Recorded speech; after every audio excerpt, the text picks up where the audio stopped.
এই মানবতা বিরোধী অপরাধের জন্য বাংলাদেশের দুটি রাজনৈতিক দল দোষী। একটা হলো পাকিস্তান, আরেকটা হলো আওয়ামী লীগ।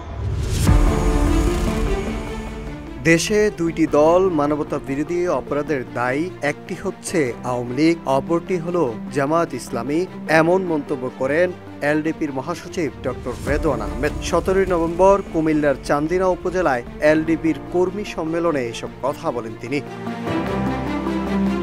এ সময় ডক্টর রেদওয়ান বলেন, অপরাধের বিভিন্ন শ্রেণীভেদ থাকে, অনেক অপরাধ ক্ষমার যোগ্য, কিন্তু মানবতা বিরোধী অপরাধ কখনো ক্ষমা করা যায় না। শেখ হাসিনাকে মৃত্যুদণ্ডের রায় দিয়ে আন্তর্জাতিক অপরাধ ট্রাইব্যুনাল আবারও প্রমাণ করল মানবতা বিরোধী অপরাধের কোনো ক্ষমা নেই। এর আগে এই ট্রাইব্যুনালেই মানবতা বিরোধী ও যুদ্ধ অপরাধের দায়ে জামায়াত ইসলামের নেতাদের অনেকের বিরুদ্ধে মৃত্যুদণ্ড প্রদান করা হয়েছিল।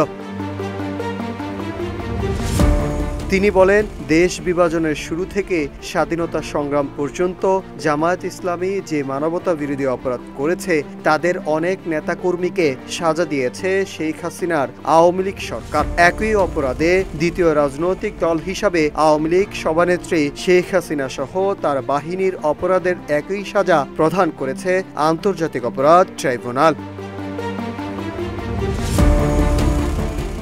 এলডিপির মহাসচিব আরো বলেন, এই দেশে আওয়ামী লীগ নামে আর কোনো সংগঠন রাজনীতি করতে পারবে না। এদেশের জনগণ আওয়ামী লীগকে আর রাজনৈতিক দল হিসাবে গ্রহণ করবে না।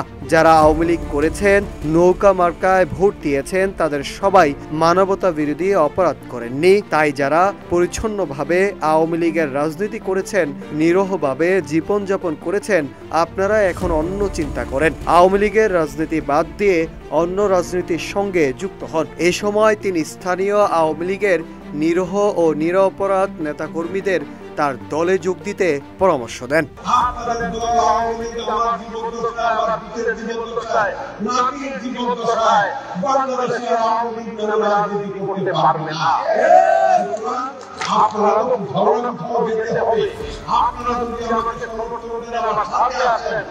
আপনাদের সকল ছোটখাটো অপরাধ আমি মাফ করার ব্যবস্থা করব।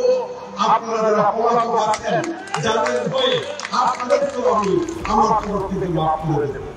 Nahid Hasan, news desk, Ittefaq.